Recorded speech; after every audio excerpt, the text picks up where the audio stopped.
अब सबसे बड़ी नुकसान हो गया है हिंदुस्तान में, क्योंकि आजकल वहाँ पर सारी दुनिया मालूम हुई है। फूड सिक्योरिटी, मतलब ऑयल सिक्योरिटी, और डायस्पोरा में हिंदुस्तान में बहुत है वहाँ पर, हमारे जीसीसी देश में जो आप समझ लो कम से कम 90 लाख लोग है। और अभी इतना सख्त हो गया इंडिया के लिए, जो जो इंडियन वाले के जो सिटीज़न में ईरान और इसराइल में आते, ये तो 1 लाख से कम है।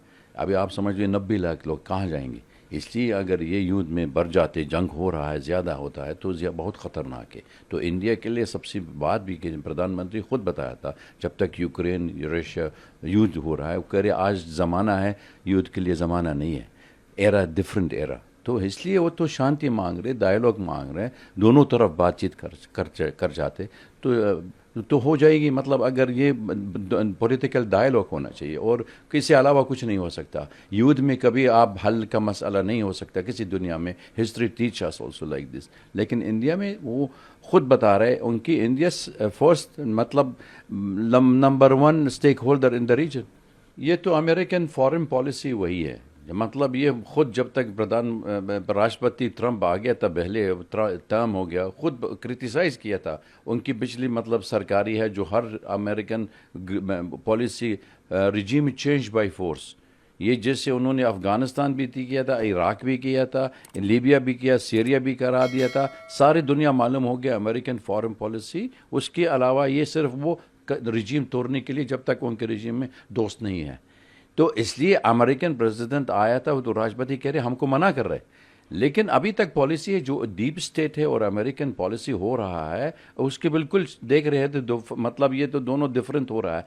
अभी इम्प्लीमेंटेशन करना चाहिए। शुरू से जब तक ईरान अटैक हो गया था, सारी दुनिया मालूम हो गया इस युद्ध में वो रिजीम चेंज के लिए, और सिर्फ हिज्जा रखा है ये न्यूक्लियर प्रोग्राम। क्योंकि न्यूक्लियर प्रोग्राम के सारी दुनिया मालूम हो गया पीसफुल चल रहा था, शांति डिस्कशन चल रहा था। पहले 2015 उन्होंने साइन भी किया था nuclear accord, P+5, P+ US सबको एडमिट किया था। उसके बाद फिर यूएस में खुद ट्रंप में पुला विद्रो करा दिया था। फिर आज तक मतलब अटैक भी वही जगह में।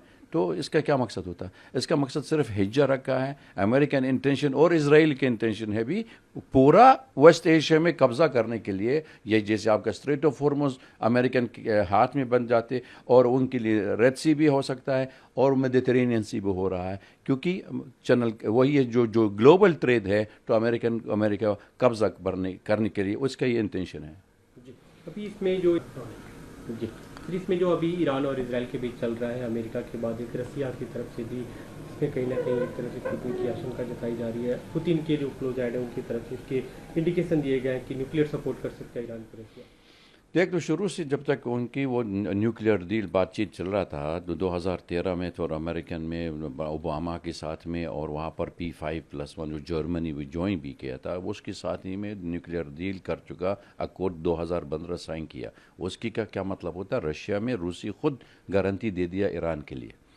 आज तक जब तक अमेरिकन अटैक किया था न्यूक्लियर साइट, उधर इसराइल भी कर रहा है, तो उसका मकसद ये है न्यूक्लियर डिटरेंस देना चाहिए। तो ईरान का ज़रूरत तो नहीं न्यूक्लियर बम चाहिए।